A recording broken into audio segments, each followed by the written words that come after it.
ಆಗ್ಬೋದು. ನಾನೊಂದು ಜೋಕ್ ಹೇಳ್ತೇನೆ. ಜೋಕ್ ಅಲ್ಲಿ ಕ್ವಶನ್ ಇರ್ತದೆ, ಆನ್ಸರ್ ಮಾಡ್ಬೇಕಾಯ್ತಾ? ಆಯ್ತು. ಓಕೆ. ಒಂದು ವಿಮಾನ ಹೋಗ್ತಾ ಇರ್ತದೆ. ವಿಮಾನದಲ್ಲಿ 100 ಇಟ್ಟಿಗೆ ಇರ್ತದೆ. 100 ಇಟ್ಟಿಗೆಯಲ್ಲಿ ಒಂದು ಇಟ್ಟಿಗೆ ಬಿದ್ದು ಹೋಗ್ತದೆ. ಇವಾಗ ಎಷ್ಟು ಉಳಿತದೆ ಇಟ್ಟಿಗೆ? ಆಯ್ತು, ಒಂದು 99.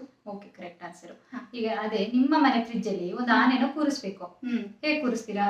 ಆನೆ ತುಂಬಾ ದೊಡ್ಡದಲ್ವಾ ಭವ್ಯ, ಸೊ ಪಾರ್ಟ್ ಕಟ್ ಮಾಡಿ ಶೆಲ್ಫ್ ಮೇಲೆ ಎಲ್ಲ ಜೋಡಿಸ್ತೀನಿ. ಅಯ್ಯೋ, ಫ್ರಿಜ್ ಡೋರ್ ಯಾರು ಓಪನ್ ಮಾಡ್ತಾರೆ? ಫಸ್ಟ್ ಫ್ರಿಜ್ ಡೋರ್ ಓಪನ್ ಮಾಡಿ ಕೂರಿಸ್ಬೇಕಲ್ವಾ? ಓ ಹಾಗೆ. ಓಕೆ, ಸರಿ. ಓಕೆ, ಇವಾಗ ಅದೇ ಫ್ರಿಜ್ ಅಲ್ಲಿ ಜಿರಾಫೆ ಕೂರಿಸ್ಬೇಕು.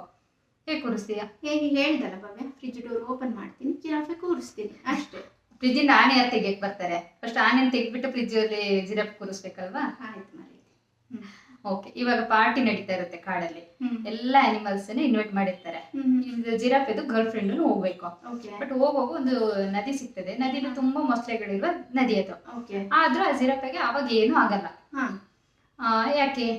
ಯಾಕೆಂದ್ರೆ ಜಿರಾಫೆದು ಬಾಯ್ ಫ್ರೆಂಡ್ ಬಂದದನ್ನ ರೆಸ್ಕ್ಯೂ ಮಾಡಿ ಪಾರ್ಟಿ ಕಳ್ಸೋದು. ಇಲ್ಲ, ಜಿರಾಫೆದು ಬಾಯ್ ಫ್ರೆಂಡ್ ಫ್ರಿಜ್ ಅಲ್ಲಿ ಕೂತಿರ್ತಾನೆ, ಮತ್ತೆ ಹೆಂಗ್ ಬರಕ್ಕಾಗತ್ತೆ?